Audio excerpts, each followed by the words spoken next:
clash momentarily for class solidarity. Cash circulating, give the masses back its currency. Greed from elites, oligarchs stay fed. Deep state, fake fed, everybody break bread. Racism, homophobia, sexism, religion in this melting pot we live in. Time to build a new system, unionize labor rights.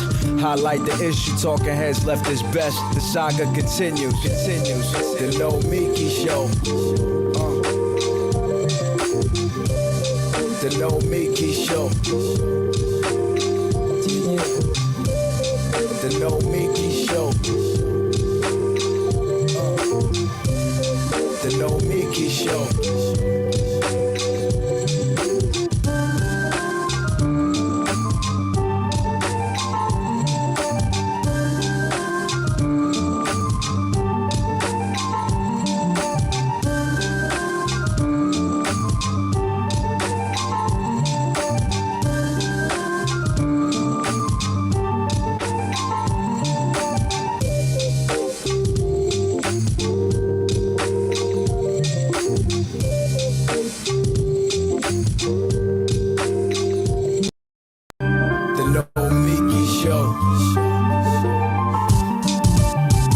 Momentarily for class solidarity. Cash circulating, give the masses back its currency. Greed from elites, oligarchs stay fed. Deep state, fake fed, everybody break bread. Racism, homophobia, sexism, religion in this melting pot we live in. Time to build a new system, unionize labor rights. Highlight the issue, talking heads left is best. The saga continues. The Nomiki show. Hello and welcome to the Nomiki Show. It is Friday, April 15th. I hope everybody is doing well, safe and healthy. And to those who are celebrating, happy Passover. All right. Well, and Good Friday also to other folks. I'm Greek Orthodox, so ours is next week. My family's Greek Orthodox, I should say. So I wanted to talk today a little bit about something that I know a lot of you ask about and are discussing online. And, you know, it has become in vogue for folks in the online world, especially with really well-known folks like Elon Musk contributing to this kind of behavior. And Donald Trump being one of the greatest advocates for online fighting. I think today I want to talk about when it is useful to engage and when it is not. And I say that because, you know, we're not in a campaign right now. We're not in a presidential campaign, I should say. There are plenty of campaigns out there. And simultaneously, there are union efforts all over. And there are fights happening offline that are very real, which we'll be discussing today, like the anti-union efforts that are being pushed, the union busting efforts on Starbucks workers and workers who are organizing all over the country. That's nothing new. It's just happening in a much more aggressive and open way. But something has happened. I don't know. Maybe it's because the presidential race is over, and maybe it's because media is just becoming more and more concentrated and controlled. Maybe it's because the algorithms are just becoming more and more distorted. It's like a self-fulfilling prophecy. They're built a certain way. It's going to exponentially just exacerbate whatever inequalities or distribution of voices are being heard and the diversity of voices being heard. But I want to talk about like when it is useful to engage. I did an exercise, and I encourage folks to do this if you're an introspective kind of person. I did an exercise where I was just reflecting on, the last decade of my life. Since I was 28, what have I done, accomplished? What were my goals? What did I miss? What's been on my list that I haven't really tried to focus on? And there's a lot on both sides. I moved to New York over a decade ago at this point, and my goal was to get engaged in political media and more activism. I felt at that time there were not a lot of left voices in the media, and I was working in organizing and advocacy, and it didn't feel like there was representation of especially millennials. And somehow I found my way into media. It was hard work. It was very doggy dog world. It's New York media world. And that happened. But it was never like my end goal. And I say that because I sometimes wonder why certain folks are in the media. Are you there to help spread something that's really, as a spokesperson for a fight? And sometimes you do have to go head to head with bad guys like, oligarchs and Republicans. Sometimes it's not useful to do that, especially if your voice is not going to be heard by the right people. Sometimes, I just wonder why people are in it. Are you in it for the ego, for the money? Because if you're in it for the ego, you're going to change your values left and right. And when are you being constructive? I think that there's a group of people in the online independent media space, some of whom came from establishment media and were essentially pushed out because they were too independent and left, or non-corporate is another way of saying it. Some are still kind of in both spaces and trying to balance them. And then there's a lot of people who just took a risk and went fully online, like Cenk Uygur, and his story, if you haven't seen the documentary on him, is pretty powerful. And we forget. I think a lot of people have short-term memories and forget that just a couple of years ago, this space was nowhere near what it is now. And because it's so strong and because the left movement is growing, there are more folks who are focused on either capitalizing off of it and or dividing it. And those two things can be true at the same time, whether it's intentionally divide or unintentionally divide. So I know there's a group of people who are using this platform because they really believe in the issues that they're fighting for, and they want to educate and platform more folks who don't have a voice. Otherwise, they would just be at MSNBC or CNN or Fox News or working on the Trump campaign even. I mean, we've seen a lot of folks go full circle. But I ask you as like viewers to also, when you watch folks, say like, why are they doing it? Are they doing it for the money? Are they doing it for the fame? Is it the short-term, the adrenaline? Is it something much more nefarious? I mean, all these things can be true too. I know I'm doing this. I mean, if it was for the money, I wouldn't be doing it right now. I'll tell you that. I've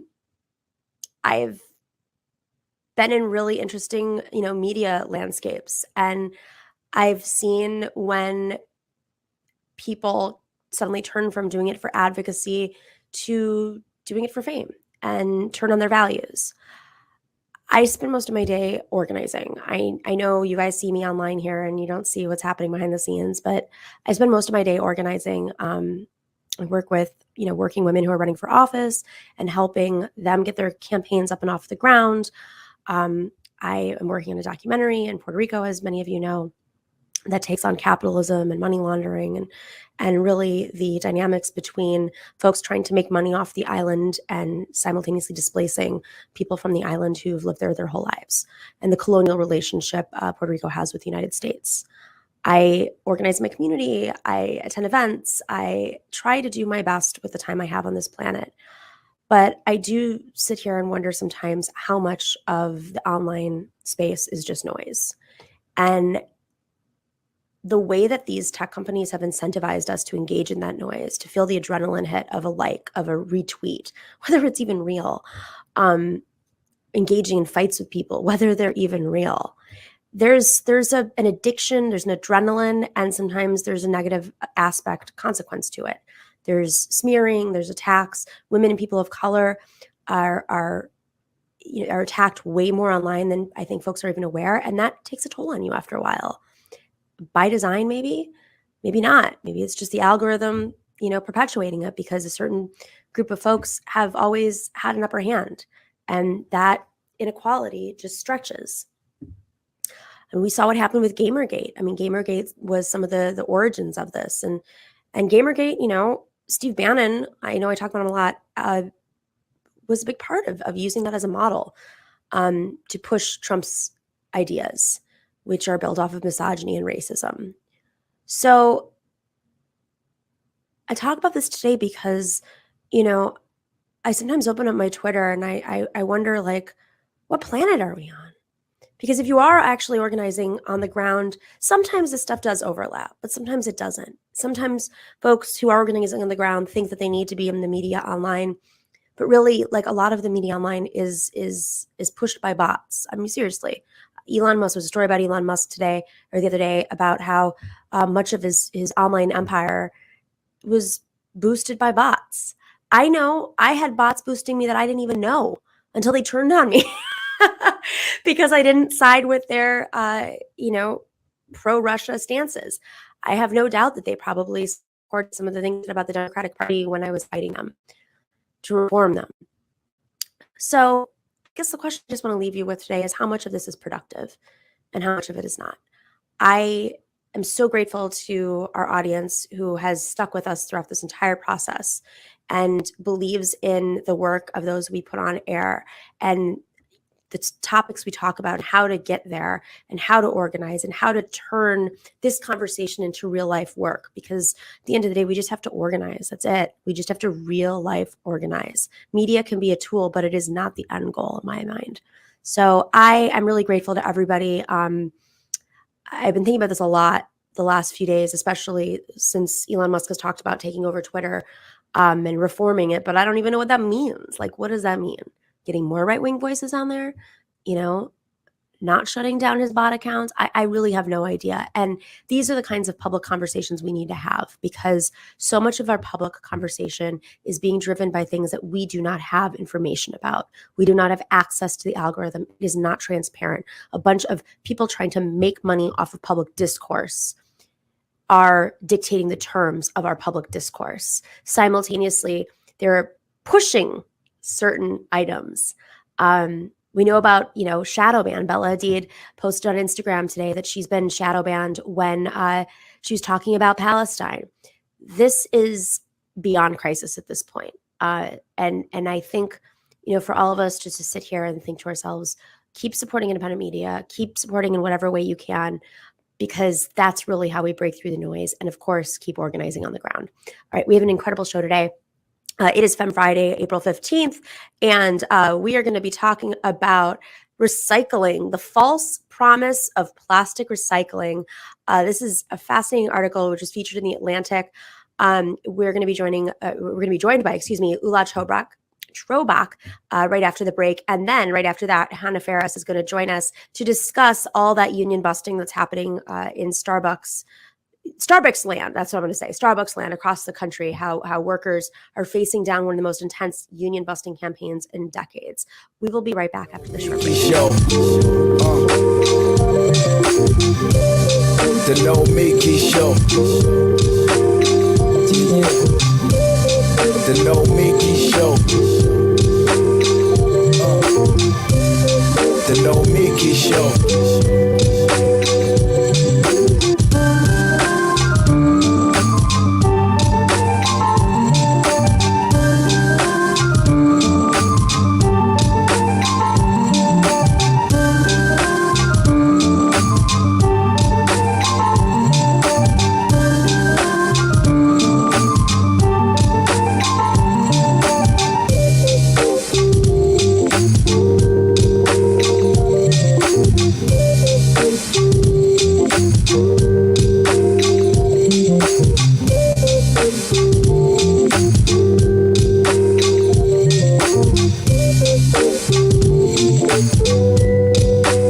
All right, welcome back to the Nomiki Show.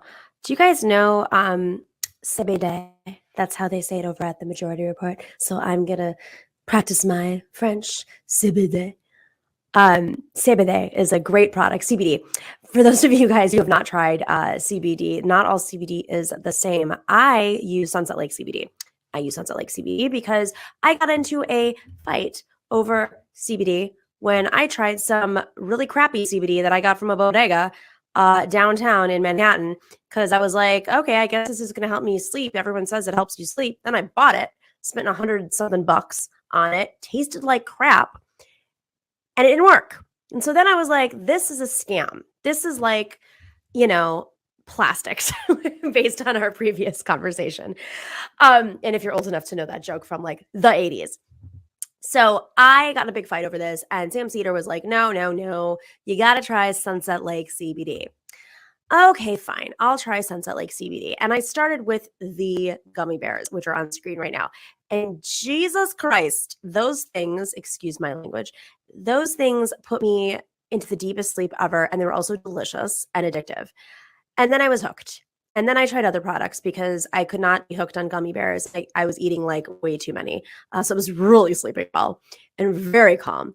But I tried their tinctures. I tried their hemp, their joints. I tried, is it called hemp? I don't know what they call it. Hash, hemp? I don't know. Flour, hemp flour. Yeah, that's what it's called. A hemp flour and a keef. Yes, I tried some of those. And then I tried the fudge. And then I tried the coffee, which was really interesting because I need coffee to focus, but then I start getting really jittery halfway through the day. But their coffee like chilled me out and yet kept me focused and alert. I don't know what they're doing over there, but Sunset Lake CBD has figured it out. Maybe it's the good juju they put in because they have a farm. It was Ben and Jerry's farm in Vermont. They flipped it. They turned it into their own farm. They're bringing in, like, they're enhancing the rural community. And you, by supporting them, are doing so too. The majority of their workers own the company. Like, what? How does that happen? And on top of all that, their minimum wage is $15 an hour. That's just their minimum wage. They support media like our show. They support the Majority Report, and they support the David Pakman Show. We obviously do not do a lot of ads on this show. So when I believe in something, I believe in it. Like, I'm only going to back good quality companies with good quality products that are part of our ecosystem, our left ecosystem. You too can support a great company because that's, I guess, what we have to do in this day and age to fight against the big industries. Go check out sunsetlakecbd.com. And if you type in the code NOMI, you will get 20% off of your order. They also there's a 420 sale happening. Let me take a look at this. This is what I was checking out. 40% off of smokables, 30% off of the rest. And then if you type in NOMI, you'll get that percentage off. I don't know how it all works together, but I know it'll be a discount.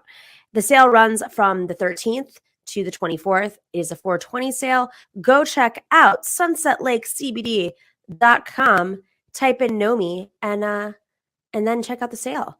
And go check them out on Instagram. They have a really beautiful Instagram account. Like, wow, it's really stunning. They show how they make some products. It's pretty cool. Whipping up the tinctures. That's how they make the tinctures? That's incredible. Go check that out. February 3rd, their post. They show how they make the tinctures. I guess I can just show you through the screen, those who are watching. If you're on YouTube, you can see what's happening. That's pretty cool, right? Yeah. All right. Go check out sunsetlakecbd.com. We will be right back after this short break.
Welcome back to the Nomiki Show. How many of you guys recycle? I think a lot of folks know that recycling was a little bit of a strategy at one point, but still feel guilty and want to recycle, especially, I don't know how much of the recycling ends up in the oceans or doesn't, but there's definitely a crisis of consumption around the world and especially in our country, but it definitely gets more complicated. In the Atlantic, an article was written titled "The False Promise of Plastic Recycling." A French company has a new solution for the plastic problem. Not everyone is buying it. Ula Chrobak is joining us today to talk about this. This was originally published also in Undark, excuse me, that's where it was originally published, but also appeared in the Atlantic. Ula, thank you for joining us. Yeah, thanks for having me. Okay, so I guess I want to start off with, for folks who may not know, what is the history of the recycling movement and messaging? Yeah, I'll give a broad overview because I'm not super knowledgeable on it, but plastic production really took off in the 50s and it just soared after that, growing every year. And I was reading a little bit before this, like I think in the 70s and 80s, people started to realize that it's creating all this waste, that it's becoming a pollution issue. And, after that, like recycling kind of became this solution that was touted. And specific to plastic, I can't comment as much on other industries, but, there's some evidence that, people in those industries kind of promoted recycling as a way to keep making plastic because they realized like, oh, this is an issue. So that's not to say that like all plastic recycling is a total sham, but there's just so much being produced that it's recycling alone can be, difficult to keep up with it. It's also, some folks say that it's a distraction away from the deeper conversations of oil and gas being the root cause of all this. I mean, plastic is a product of oil, a byproduct of oil, and but of course, it was like reduce, reuse, recycle. I mean, we all remember those ads when we were, at least those of us who are old enough, and in the 80s and 90s. But your article is about how the industry of recycling itself is just as pollutive as like the aviation industry. I mean, all these right wingers who like to complain that like Al Gore jumps on a jet, even though he produced the inconvenient truth. Well, for those of us who are recycling, I mean, are they going to go after us for this now too? Wait. Oh, you mean the recycling? So the recycling industry, I'm sorry, I'm not quite sure what your question was. In your piece, you mentioned that, let me find it in the piece at the top, that actually recycling, by the process of recycling is actually pollutant. It in that it's releasing pollutants like toxins. Let me find that part of the piece. Yeah, I mean, I think that like can be a concern with, some of the new technologies that are coming out and making sure that they're safe and all that. But I think that like overall, it's good to explore new solutions. But, it's also about like, can we also reduce demand at the same time? And can we hold, basically producers accountable for the waste they're producing? And that's actually been a movement that's been coming up more, is like, I think like more and more countries, a few US states, I think including Maine, and I can't remember, but one other really recently passed what are called extended producer responsibility laws. And those basically shift some of the responsibility basically away from consumers and the government onto producers to basically help fund and ensure that what they make is like, they can recycle it, they can manage the end of life products, because that's like part of the problem is that, they're just like, aren't, sometimes there isn't like funding to implement like kind of the end of life processes, and, have that infrastructure there. So I think it's about like, reducing demand, especially for single-use plastics, as well as like creating policies that help that. And, yeah. So, okay. So just to go back to what I was saying, because I do want to get to that. In the top of the piece, you talk about, I mean, I don't think people have a basic understanding. Like, let's break it down in really simple terms here. Yeah. People don't have a basic understanding as to how much greenhouse gas is released from production to disposal to incineration. And that, in the lead of your piece, you say that according to some research, from production to disposal, it is responsible for more greenhouse gas emissions than the aviation industry. And so, of course, landfills are, there's tons of we all know how landfills, we know that there's like a big giant island in the middle of the Atlantic Ocean full of plastics, and that's of course hurting wildlife and sea life. There was an article that was released, I think yesterday, about the Mediterranean, and this is, even though it's a chemical, but it just shows you how complicated this is becoming, is there's a chemical being found in green life in the Mediterranean right now because of sunscreen, and that's not plastic, but it is, it tells you just how much our consumption is affecting the world around us, whether intentional or not. So that's from start to finish. But it is good, obviously, that folks are trying to not use single-use plastics. But as you said, it's companies that really need to take this on. So what are some of the solutions that are being presented? Yeah. So conventionally, when you take and I'll focus on PET, which is the #1 label on a plastic bottle. So conventionally, when you put that in a bin, and if it does make it to recycler, because some of it doesn't, and depending on where you are and how good they are at sorting and et cetera, it's complicated. But if it does make it to recycler, the conventional process is you basically you heat it down, you melt it, and ideally it becomes like another plastic bottle. But some of the difficulties with that, even if we got really, really good, only 3 in 10 plastic bottles right now do get recycled in the US.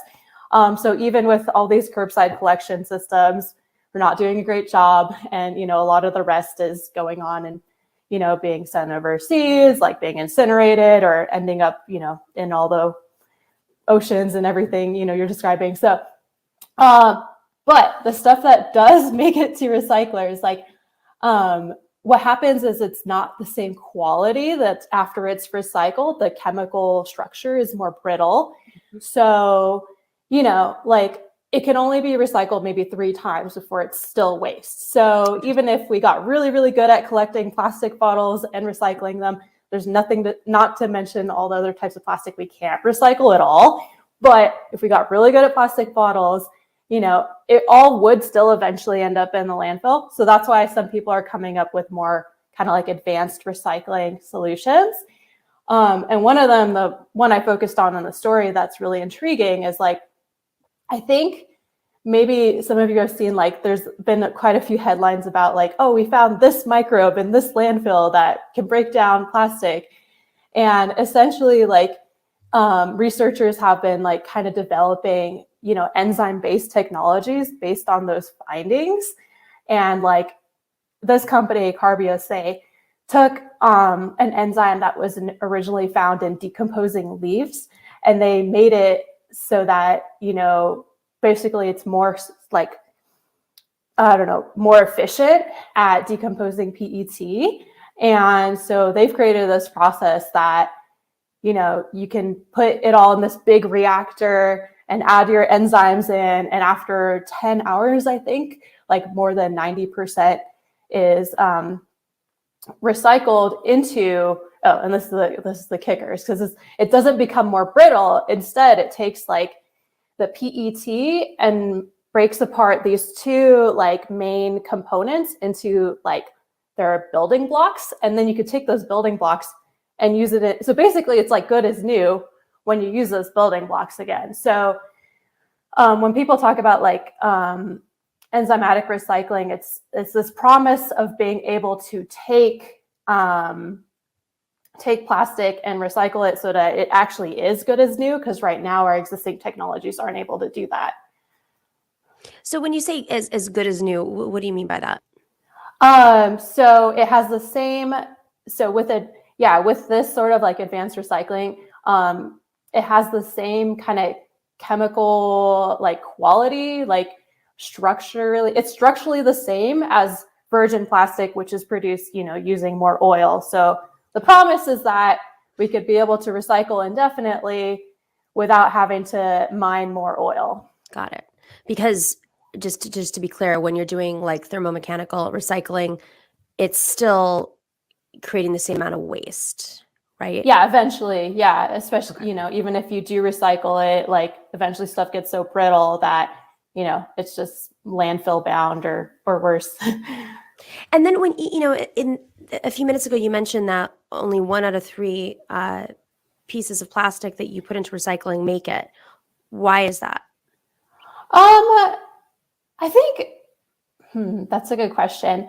I mean, I think that there's, collection issues, and probably being able to get it to recycler. And then sometimes I know in the US, a big issue is that our recycling's so mixed, and we put a lot of low quality materials in it that, it can be really expensive to sort out the good stuff. And we just ship it away and have some other country deal with it.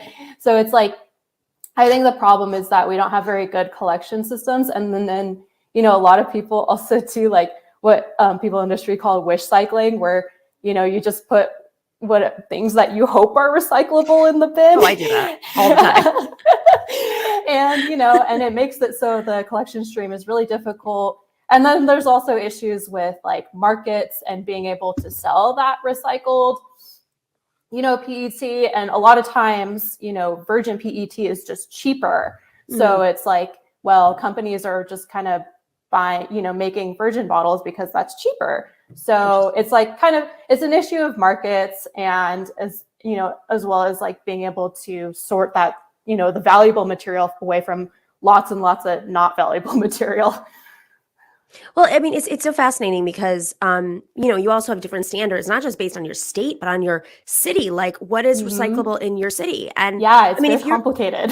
If you're going to think of one way to, one solution, for instance, I mean, we're all thinking well, what can we do about this? There's a supply chain issue here, clearly. And if the US had set some sort of policies, even if a state did, and made it, a little bit, New York's different than Buffalo and in Albany. And I mean, there's many parts of this country where you can't recycle. But if we had some sort of standards, even state by state, it could improve the process quite a bit.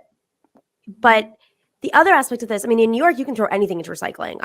I love that because then I don't have to sort through things. But because it used to be if it was a recycling number 3 or a 4 or whatever it was in the bottom, that they would always send you those breakdowns. But it's not like that in New York. You just throw whatever in. Yeah. As long as you think it's recycling. Can you explain more of this shipping? I've read about it and seen visuals of it, but tell us about this industry of shipping plastics overseas for sorting. Yeah, I'm not super knowledgeable about it, but just the general overview, I think, is that we produce all this waste and we have a really messy recycling stream, like I mentioned earlier, that, it's just expensive to sort through. And, I think for a long time, the US was sending a lot of its recycling over to China. And then eventually, China was we can't handle this. It's, they just ended it. And then they started sending it to other countries, and yeah, I mean, at the end of the day, sometimes a lot of it does end up just being burned in big piles. I think in Indonesia, that's an issue. And when you burn plastic, that releases dioxins, which are cancer-causing chemicals. So when you have this huge mess of this very complex and messy recycling stream, sometimes that does happen. But I can't break it down specifically how much goes where. But, it's just I just know it's an issue. And there's also a labor force aspect of this too. It's lower cost labor to send it overseas, and we have these incredible trade deals that obviously make that even more doable. All right, so going back to this potential solution based on enzymatic recycling, how likely is this to work? What's sort of the vibe around it right now? Yeah, the vibe is that I think that independent experts are this is promising, and it's good for things that we, for certain sectors of the recycling industry, it can help.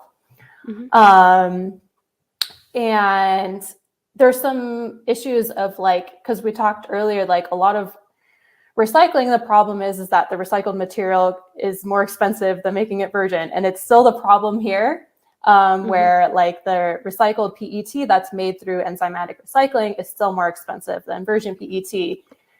So some people are optimistic because all these companies are making these pledges. And if they want to make good on their climate pledges, maybe they'll start buying more of it.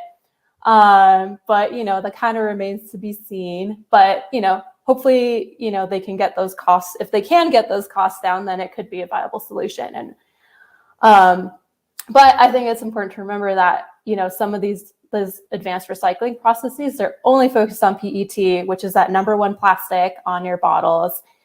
And they might be able to open up to a couple other types of plastic, but, they probably won't ever be able to handle like all the different types of plastic out there. And that's one of the really big problems with plastic, is that there's just like so many different materials that are under the umbrella of plastic. And some of them are really complex and hard to recycle. And if you can recycle it, nobody wants it because it's like, again, it's just like expensive. Like, for example, styrofoam, I think it's like technically possible to recycle it, but no one's ever going to buy it. It's usually contaminated with food. And, experts I've talked to have just said like, it's probably better to just stop making it. So, which has happened, right? There's been quite a bit of, which has happened, right? Styrofoam bans in some places, right? And I think that's like a recognition, like, of that recycling issue, as well as like there's also chemical concerns around it as well too. So, so I think like the big picture is that like some of the advanced recycling solutions, like that can be part of it. But, experts I've talked to have said that it's kind of like this all of the above approach where we, need to reduce demand like for plastic consumption. And that can be like reducing the amount of single-use plastics out there. Of course, like there are always going to be uses for plastics. They're very important to our society. But, there's a lot of ways to reduce that demand. And then, shifting the responsibility to the producers will also be, I think, a big one. Like countries that have implemented those policies, those extended producer responsibility policies, they have seen recycling rates go up and get better, and they've gotten better at collecting all those bottles and the things we can recycle. I think those are kind of like the main things, like, just kind of fixing that whole picture of like, making it easier to collect the materials we can collect, reducing the kinds that we can't collect, and just overall the ones that we can do away with. And then, and then there is probably some room for innovation as well to, help create materials that are really high quality and that we can use again, and hopefully not have to use as much oil. Because right now, I think it's like a lot of oil producers are kind of putting their bets on plastic because, they're saying with climate change, they might not be able to extract as much. So, it's kind of, plastic is really poised to keep growing every year. And so, it's kind of we need some solutions there. And these companies that have pledged to use recycled material, were they pledging that because they were pushed to through government regulations, or is it just like, great company practices? We'll get off of this in like 2090. I think that it's sort of like, I think that like, I think in places like the European Union, they're strengthening regulations, and companies are seeing that it's going to be an issue. So I think in some cases they're kind of getting ahead of it and being like, oh, by 2050, we're going to use like this percent of recycled materials and stuff. So, I think it's like partly kind of like trying to get ahead of some of those regulations, and then, try to show that they're doing something. But, all of these pledges are really new, so it's hard to say if anything's happening or, how things are moving. But Well, it's super fascinating. We should be paying way more attention to this. Everything from oil companies not being able to extract more oil because of climate change themselves, like they're reaping the effects of climate change by creating climate change issues, to just like the supply chain issues, to how really we are recycling. We have to get more and understand this more. It's really complicated and kind of hidden behind a curtain, and it affects everybody's lives right now. So thank you so much for joining us, Ula. This was a really interesting piece. You can go check it out in The Atlantic. It is out. You can do it online. We're going to link it up there. It's in the science section. Ula Chrobak, thank you very much. Yeah, thank you. All right. We will be right back with Hannah Faris.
Well, I talked about how this media space is getting really dicey, and that's why it's super important to support independent shows.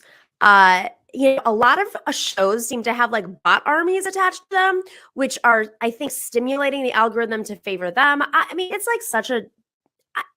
I wish I didn't know a little bit about this. Unfortunately, a lot of people have sent me information about this space and just how technology and these algorithms is being used to push certain narratives. I mean, we've had guests on who are on education boards, school boards, who are being targeted by bots. I mean, it is like intimidation tactics used with trying to push an algorithm in a certain direction and push audiences away. It's not pretty. And it's actually just old school fascism, but like in the digital age. So, you know what fights fascism? Organizing and supporting like-minded people. We are really grateful to have a great community on Patreon who loves and appreciates the work that we're doing, the guests that we have on the show, and we love them right back. If you are not already a patron, please join us on patreon.com/The Nomiki Show. You can also get some swag, some merch on there as well. I got a message today from someone saying that they were drinking their morning coffee out of their coffee mug. It's pretty cool. Actually, to be fair, it was someone who sent a text message to someone I knew who sent it to me, which is even cooler because I didn't really know the person. But you can go to patreon.com/The Nomiki Show. We're also doing a big Q&A right now. If you're a patron, you know about it. You know about it, and we'll be answering the questions pretty soon. But we're going to do some special events coming up. Patreon.com/The Nomiki Show. And if you're not already, please subscribe on all of your platforms. It doesn't cost anything. Go subscribe on YouTube, Twitch. Follow us on Twitter. Follow us on Facebook. Every single podcast platform out there we are on now. I know because I'm getting messages now in weird places, and I'm like, what is this platform? I've never heard of Google. Blah, blah, blah. Like all these tech companies, they don't have any vowels. That's what the tech companies, they have no vowels. So you can subscribe to us on Google, and you can subscribe to us on Patreon and on YouTube and Twitch. And I'm sure something else like Apple Podcasts and the other platforms. All right, we'll be right back after this short break.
Desperate, ever since the first store unionized, they did a lot of very cheap, cruel tactics. Corporate and our district manager and store manager have been trying to stop our pro-union protests. They've been trying to come in and intimidate us. So right now we have an interim store manager, and now she's bringing in all of her managers and all of her employees to our store, and they're deliberately taking our hours. I went from working 35 to 39 hours a week down to 26 hours. And then I got benefits taken away. We're supposed to get a markout. It's like a free drink, a free food item. Those were taken away from us. And for some people, that's a whole meal that they rely on. There are some people who go to Starbucks to get that lunch item that they need because they can't afford specific things. It's not really stopping anything, it's actually putting fuel to the fire. Being scheduled out of our availability or being given a shift that's just 15 minutes short of being given a lunch. I believe, honestly, with the upper management going down from Howard to Rossann and Kevin Johnson, our leaders, that they're all about profits. They see on paper, it's a number on paper. We want more money in our pocket. The real power comes from the dignity of the work, the dignity of the workers, being able to push against something like that. That's was kind of the same power that the first store had when they were unionizing. They were starting to realize, this isn't just happening here, it's happening everywhere. It's a return to kindness and joy and respect and dignity. There's so many partners that are in stores who are just done being pushed around. They really want to be heard, and they're making sure that they're making a lot of noise. Here's where it gets a little sensitive, because I've been coached a little bit, but I do want to talk about something pretty serious. We can't ignore what is happening in the country as it relates to companies throughout the country being assaulted in many ways by the threat of unionization. I mean, it's obvious that Starbucks hasn't listened through all these years. It's not a new thing that came up that we wanted more labor, we wanted more pay. And now we have a group, an organization trying to take our people. Pay us what we're worth and give us the labor needed to execute your demands. We are overworked, we are underpaid. There's a big change coming in this company, and just support us in what we want. The communication between higher ups and our stores started to become non-existent. We noticed that stores that were being built were not as well put together as older stores. They introduced so many new things like components to drinks, mobile orders, deliveries. We were never given the tools to make that happen properly. We were doing all this extra work and we weren't getting paid for what we think that we were worth. The fact that they're cutting hours in stores nationwide, the fact that they are writing people up. They fired 7 people in Tennessee, the Memphis 7. It's a tactic that Starbucks has used before. I feel like they're flexing their muscles this time, but it's not gonna work. They're not gonna win this time. There's so much power behind our movement, or Buffalo's movement, that they're not going to be able to do what they did before, and it's not going to work. Well, on Tuesday, we saw the original Starbucks store in Seattle unanimously vote in favor of union representation. In fact, union votes around the country, plus other factors like Starbucks' recent guidance, have been hitting the stock. It is down more than 25% year to date. All right, welcome back. It's Femme Friday, as you guys know, April 15th, Femme Friday, and we have Hannah Faris on. Hannah is a multimedia journalist based out of Chicago, reporting across the U.S. I cannot read right now. Reporting across the U.S. She's been featured in these Times, Hyde Park Herald, and has a piece out right now in these Times about the Starbucks workers. Starbucks workers are facing down one of the most intense union busting campaigns in decades. You guys have been following it, I'm sure, starting in my hometown of Buffalo, New York. Hannah, thank you so much for joining us. Yeah. Thank you so much for having me. So I think folks have been watching as now more than 100 Starbucks stores, as you mentioned, in 27 states, and that's as of March 21st. I'm sure there's more at this point, that they have launched campaigns to unionize. Before we get to like the anti-union effort, a lot of folks have talked about the secret sauce of Starbucks, why Starbucks has been able to just multiply. I mean, Amazon workers are now doing this too, and so many other workers. But is it just like seeing the success of one store that makes it multiply, or is there something about the conditions of having these small stores with a few workers, younger? Starbucks likes to pretend that they're this progressive company. I don't know. I mean, what is it in your opinion that makes them so special? Yeah, I mean, it's definitely a combination of things, right? And as sort of an update, we published the story early March, one online mid-March, and at about that time, I think the article says 120 some odd stores have filed. A month later, less than a month later, over 220 have filed. So it's almost double. How many stores are there entirely? I want to say there's over 220, including the stores that have won elections, as well as the 2 that have lost elections. I mean, like how many stores, Starbucks-wise, in the U.S.? Do we have any sense? There's about 9,000. So there's still get moving, guys, moving. Right, but I mean, if it's doubling month to month, I'm just kidding. I can't do that math, but it's spreading, which is nuts. But you know, in terms of what the secret sauce is, you know, in large degree, that's something I think organizers are still trying to figure out. Like for this piece, I talked with organizers at Workers United, which is an affiliate of SEIU, that Starbucks Workers United, that campaign stems from. Talk to organizers there, talk to folks with the AFL-CIO, labor historians, and you know, partly because it's so new, people are still trying to figure out exactly what it is because we want to know how to replicate that, right? At other stores, at franchises.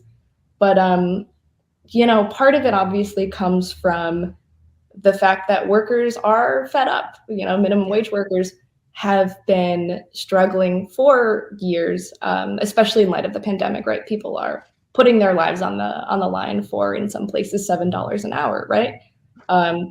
So, you know, it's the combination of that, the combination of feeling like this place they have given a lot of their lives to, that they have made their career, that they really do love, does not care for them, does not see them as an equal, and is putting workers, is oftentimes forcing them into situations where they have to take care of each other. So a lot of the organizing has come so naturally for workers at these stores because they've been taking care of each other. They've been stepping up and advocating for themselves for months, if not years, right? So that's a huge part of it, as well as, you know, in conversations with workers that we talked to for this story, so many of them did cite seeing that initial win, right, at Buffalo in December as a sort of motivating force to finally file, right? You know, they had been talking about it, had been whispering about it after sort of realizing that it even was a possibility, right? But yeah, all eyes were sort of on that first vote count. And then, yeah, as soon as that happened, you know, within the months of December and January, you know, I forget the exact number, but it just exploded, right? Both in terms of stores that filed, as well as partners that were reaching out to Starbucks Workers United, you know, which is run, as I said, by Workers United and partners from the Buffalo stores and kind of more broadly, partners nationally. So, you know, it comes from seeing that win and also there being this network that's built up, you know, locally and nationally, where stores that are unionizing in towns like Chicago are getting reached out to by other stores interested in unionizing in Chicago, right? They're sharing resources, they're connecting each other with, you know, the Workers United local affiliates. So all that is to say, yeah, I don't quite know how to sum it up into like a nice, you know, 3-step. No, there's no like, I mean, if there was, it would be, everybody would have won at this point. I mean, there's also a million other dynamics. Like, are you in a right to work state? Are you in a town that has, you know, more union legacy? I grew up in Buffalo. A lot of union workers lost their jobs because of policies, like labor policies out of the late 70s, all the way up to, you know, of course, NAFTA. So they're folks who came from union families. It wasn't foreign, but also like, you know, you recognize the power of it and the dynamics of when labor is under attack. Same thing with Staten Island. I mean, and like you go to a place like, I don't know, Arizona, where it's like right to work. I think there's a lot of factors here that maybe 20, 30 years from now we'll see, just like we see the effects of really bad labor policies from 30, 40 years ago. Yeah. With that being said, holy crap, the union busting that's happening. So in general, there's like a union busting playbook. Is this like the normal playbook, and are they going outside of their normal tactics? And also, like, how does the playbook differ based on if it's a right to work state or if it's a labor state? Like, are there differences at all? Mm-hmm. So As far as the playbook, it seems to be, quite standard, right, in terms of what they're doing. The big things being, forcing workers to go through an NLRB election, right, is the first step in a union busting playbook, right? Knowing that process. Wait, why is that? I'm sorry to stop you. Why forcing them to go through the NLRB, which seems like it should be okay, as opposed to what? So as opposed to like voluntarily recognizing the union and bargaining in good faith. Got it. Yeah, a lot of kind of folks I talked to, a lot of labor historians pointed to that. Primarily because if you look at something like a card check, right, where workers are signing union cards, you'd think if 80-90% of workers signed the petition saying they wanted to unionize, that should be proof enough to bargain in good faith, right, to recognize that yes, there is overwhelming support for the union. But forcing workers to then go through an election, which on its face should be democratic, but really is just a sort of way to delay a union coming in, right? Like most of the, every Chicago store, for example, that is most filing in January, still have not gotten an election date yet, right? So wow. It really just, it's nuts. Is that because NLRB is not like fully funded? Like, are they backed up because there are so many new unions popping up or efforts popping up? Yeah, it seems like as long, in terms of the actual structure of the NLRB, I don't know how much I can say, but the reporting I've seen seems to say that, they've been really just not, they've been underfunded for, years and years. And while like the general counsel seems to, really be going hard for workers, they just are so at their limit. So it's a mix of that and a mix of, Starbucks, as it's been reported through these NLRB hearings leading up to an election date, is really doing everything it can to try to delay or sort of dilute the vote, right? One of their big tactics that delayed votes in Mesa and Buffalo, for example, was to try to get the ballots impounded, making an argument before the NLRB that, no, we shouldn't be able to do elections on a store-by-store basis. Every store in a district should vote, right? Like obviously trying to just bring in as many people as they can, stores that haven't organized, trying to, just wash those votes with no votes. And every single attempt they've made to do that, they have lost the case on, but they continue doing it, seemingly because it does just delay the vote. The longer people go without a vote, the more time corporate has to pull employees into one-on-one meetings, to send out letters, detailing the facts about the union, right, etc. So, all that is to say, this isn't to disparage the NLRB, but just the way the process is going, it's not good for workers. And another example being, the Memphis workers, which had a very, very public campaign, especially in which 7 were fired, presumably for, or as it's been reported, for union organizing. They also have not received their election date. 7 workers are still out of a job. They've had to have money raised for them via GoFundMe. And they're not giving up. They're some of the sort of strongest people that I've seen, but no one should have to, walk through a minefield to just get to a union election, let alone get a union. Sorry, I don't know if that answers the question. No, definitely is. And then how is it escalated after that? Like once they're organizing, in the store, for instance, what are the tactics they're using for union busting?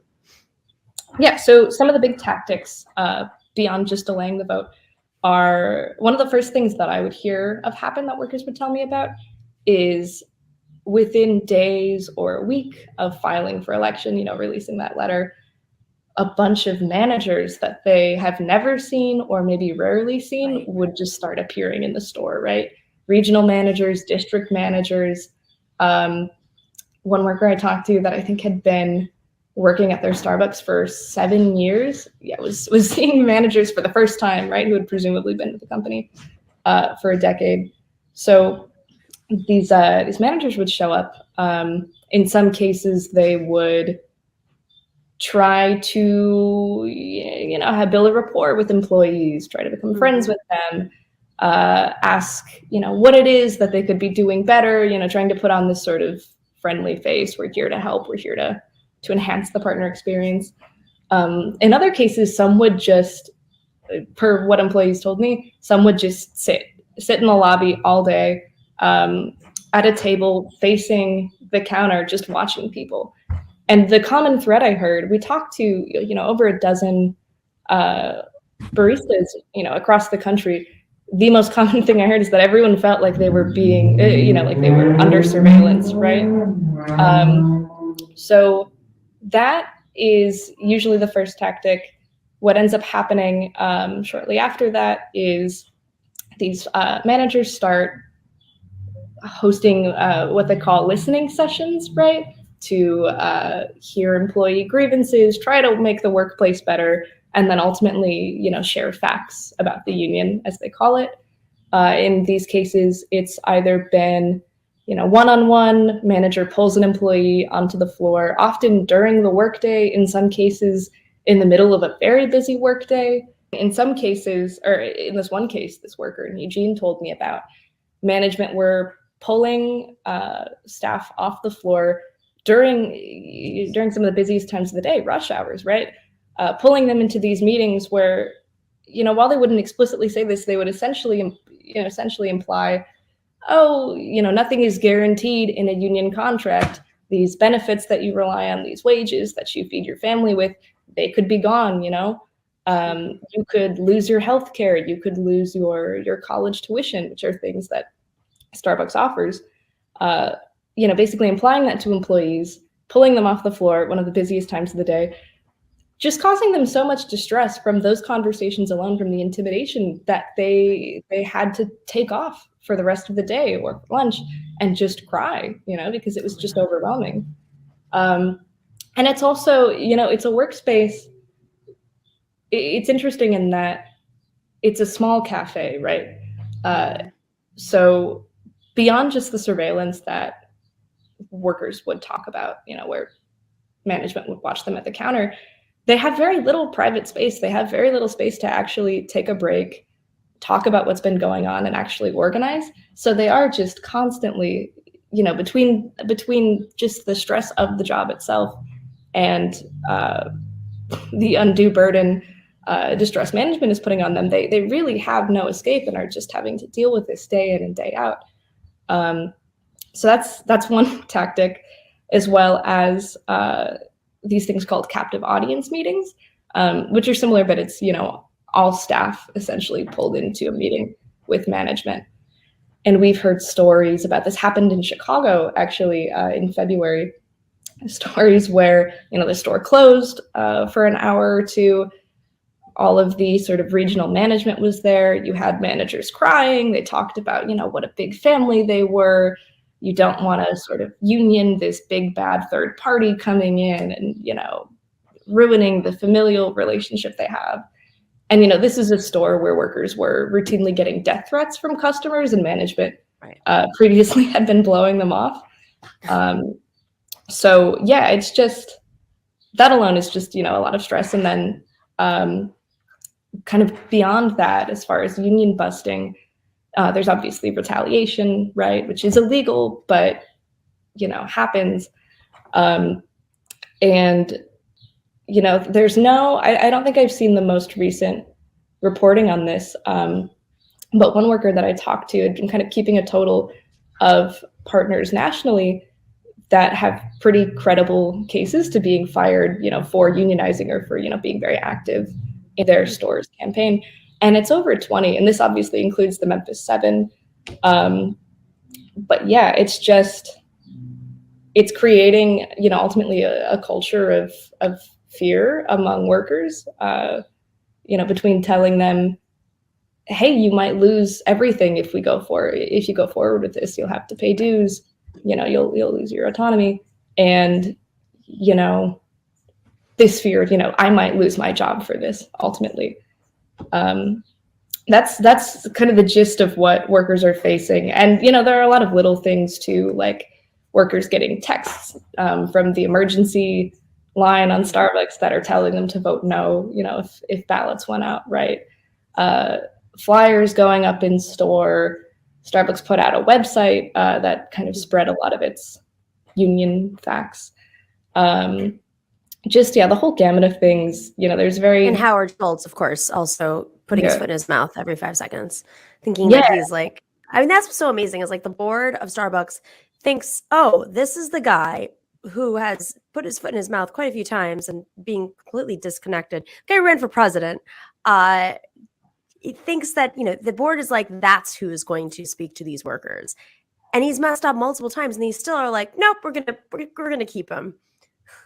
Yeah, you would think after he invoked the Holocaust in his speech to workers, that would be enough to go, oh, maybe this guy isn't like the best orator, but no, yeah, he's there. But yeah, I did kind of hear from workers that they were getting a kick out of now being able to address their like letters, when they filed to Howard Schultz directly. Amazing. Yeah. So that was. Well, I mean, and just before we wrap, there is this aspect of it that's so fascinating, which is like people don't have an option. Like, oh, if you unionize, you're going to pay dues, and like we might fire you. And I think what's happening, correct me if I'm wrong, like having talked to Starbucks workers and organizers, they don't care. They're like, we want to do this because it's not enough and we're not surviving. And so the alternative is we still aren't surviving. And I just find it really amazing. And maybe there's something about like the younger members of the Starbucks workforce who just don't know an alternate universe where like there's vibrant. I don't know. I mean, it's maybe that's the leadership not understanding like just how bad it is on the ground. The conditions are for folks that they're willing to take these risks to have a successful union. Mm-hmm. Yeah, it certainly seems to be a disconnect because with workers that I've talked to, in most cases, and there are, some cases where the union busting has kind of thwarted efforts. I think most recently there was an election yesterday in Virginia where the union lost and, is very much attributing it to the massive union busting campaign. But for the most part,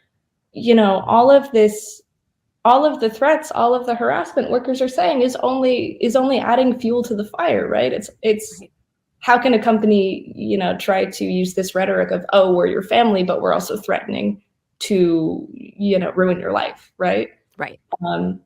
So yeah, it's, with Memphis, for example, I think we talk about this in the article, but 7 people were fired and yet you had remaining workers in the store come out and join the picket every single day. Come back harder with wanting to organize, right? And to my understanding, that is still going. That spirit is still going. And it's fortunate that it also comes at a time, in the last few years where public support for unions has really grown, right? Especially in the last year, right? And especially among young people, which is something I never expected would happen. I always hoped would. But it's just really exciting to see. And as workers and organizers told me, the thing that, people believe will, keep the fire kind of going within workers and put pressure on Starbucks to stop union busting is public support and public attention, doing as much as you can in your town, community, wherever Starbucks is unionizing to support those workers. So go, if you do live in a town where there's Starbucks and you do go to Starbucks, just show your support. Send them a little note, like at the cash register. When they ask you for your name, be like supporting a union or whatever, Union strong. Give them a big tip. They really like to. Exactly. All right. Well, I'm very grateful to you. Thank you for writing about this and keeping us, informed. 200 plus union efforts around the country, only 8,750 to go. We can do it, but it's exponential. I mean, like you said, it's doubling every month. So this is at this rate, and there's a point where they just can't bust that many at once. So Workers United, you know the line. Hannah Faris, thank you so much. Go check out. It's from March, but it's still relevant. just super interesting. We'll just keep covering this because we've been doing it since the beginning. So thank you very much, Hannah. Yeah, no problem. Thank you so much.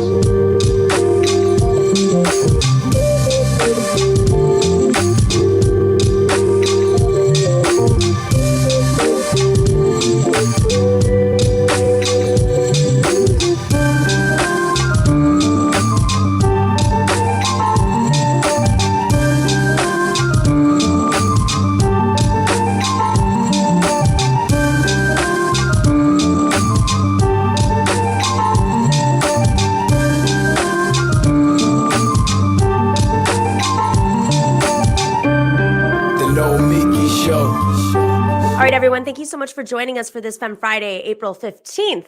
Make sure to share this everywhere because it's how we get the word out. You start small and then you grow. Always grateful to you, and have a wonderful weekend. For those who are celebrating or it's your religious weekend, there's so many different ways of saying things. So I'm just like, happy whatever religion you're practicing. That's what I'm going to leave it at. And if you don't practice, enjoy your weekend. Hopefully you have a weekend because we are in the United States. And so not everybody has a weekend, unfortunately. But remember who brought you the weekend. It is unions. So stay in solidarity and we'll see you on Monday. Tuesday. We'll see you on Tuesday. The Nomiki Show. Clash momentarily for class solidarity. Cash circulating, give the masses back its currency. Greed from elites, oligarchs stay fed. Deep state, fake fed, everybody break bread. Racism, homophobia, sexism, religion in this melting pot we live in. Time to build a new system, unionize labor rights. Highlight the issue, talking heads left is best. The saga continues. The Nomiki Show.